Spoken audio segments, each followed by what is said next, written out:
How to place the violin on the shoulder. First of all, you need to get in plane position feet. That means that your feet are shoulder width apart, your left foot slightly ahead of your right foot, if that's comfortable. The most important thing is that you're balanced and that your knees are bent. We're going to take our left hand with the thumb pointing toward the ceiling. We're going to come and put our thumb on top on this base of the neck here, or on the back of the violin. Our fingers grab over the strings in the fingerboard. We're going to take our violin and put it up on our head so that it's parallel to the floor, not down this way, but parallel to the floor. Come past our left ear with the end button, and then come straight down onto our shoulder. Then we're going to take this left jaw right here and put it on the chin rest. Really should be called the jaw rest, but that's where we put our jaw, not our chin. So we don't look this way, and we don't look like we're sleeping. We don't put our ear in it.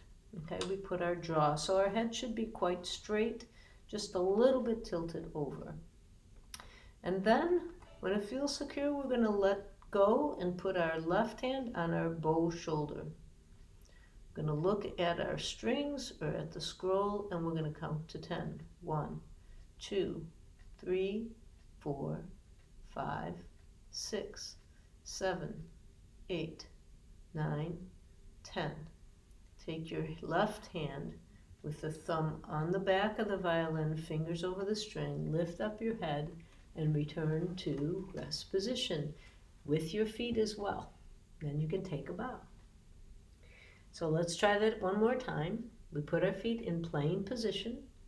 We take our left hand, our violin hand, and we, with our thumb pointing to the ceiling, we put it on the back of the violin, fingers over the strings. Lift up your right arm, put your violin on top of your head, parallel to the floor. Come down to the left ear, and then straight down to the shoulder. The violin should be covering your shoulder seam of your shirt. Then we put our jaw on the chin rest. We pull it back toward the edge of the jaw of the chin rest, not sticking it straight out this way, but we pull it back, kind of like a turtle pulling its head into its shell. That will keep the violin parallel to the floor as well.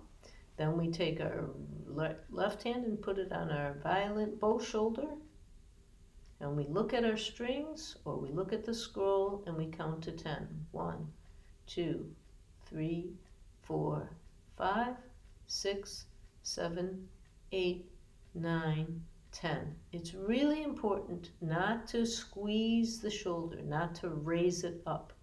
When we're holding it, it makes it much easier to keep it on if we don't squeeze. We'll take it down one more time and just talk a little bit about some of the things that can go wrong. One is that you don't put it on your head and it ends up like this. That's very bad. Another is that we already talked about your head. Another one would be is if you put your shoulder up this way. So you put your violin on your chin, your jaw, and then put your shoulder up. We want to keep our shoulder down and make our head heavy, like a pumpkin, and put it at the very edge of the chin rest. And then it's very easy to hold up. Back to rest position. Arm, violin under our bow arm. Take a bow.